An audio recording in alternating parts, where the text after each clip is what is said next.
पण काळजाचा वेळ घेऊन गेले. तू माझ्यावर प्रेमाचा वर्षाव करत असताना कसला तरी आवाज आला. तो चोरून पाहिला, त्याचे डोळे फुट. याला पिता ठोक जावा.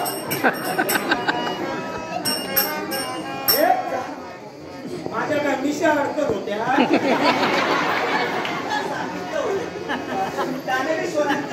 संबंध कधी जुळू शकत नाही. बाकी तयारीचीच आहे. तुमच्या सानिध्यात राहताना असे तुम्ही कधी येता, कधी काही बोलता, म्हणून ही संगत याला सुद्धा संगत कर त्याची. पण तुम्ही चिंता करू नका. जीवनदान तुला दिलं होतं, साधारण माग कुठच्या उद्देशानं? याला कारण आहे. मला जो ज्ञानाचं ज्ञानामृत सांगत होता, मला तुझा संशय झाला होता.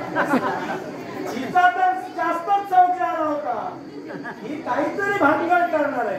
कारण तू आणि मी ज्यावेळी बोलत होतो ना, ते तुझ्याजवळ एक टक एक टक एक टक भाव होते. तुला खरं सांगू, मी याच्याकडे फोटो सांगत होता. इतरत्र म्हणत असतील तुझ्या बाबतीत काहीतरी बोलतोस, पण मी तसं म्हणणार नाही. म्हणून नको असशील. जे काही करतोस ते निदान हास्यास्पद तरी करतोस. मनाला निकळ आनंद कसा द्यावा हे तुझ्याकडून शिकावं. काय माहितीये का, जीवनदान तुला दिलं होतं. आता तुला मरायचं असेल तरी तर थांब. आता मी जातोय ते हिमतीवर जातोय. माझ्या तुझ्या हिंमत असेल म्हणायचं मारून दाखव. कळलं का? जातोय पुन्हा गौरा बनून येईल.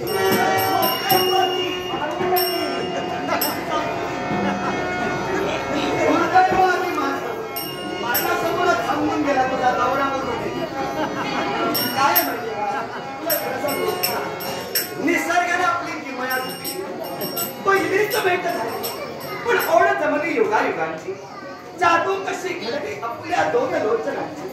पहिलीच भेट झाली, जगली अपूर्व बाधा, नभांगणानंही ओळखली माझ्या मनाची वेगळी भाषा. अगदी माझ्या मनातही तेच सांगणं चालत होतं. आणि म्हणूनच माझ्या मनात तर विचार तुझ्या आधारावर स्वारणार आहे. ही दैनिक किमया म्हटलं तरी वावगत.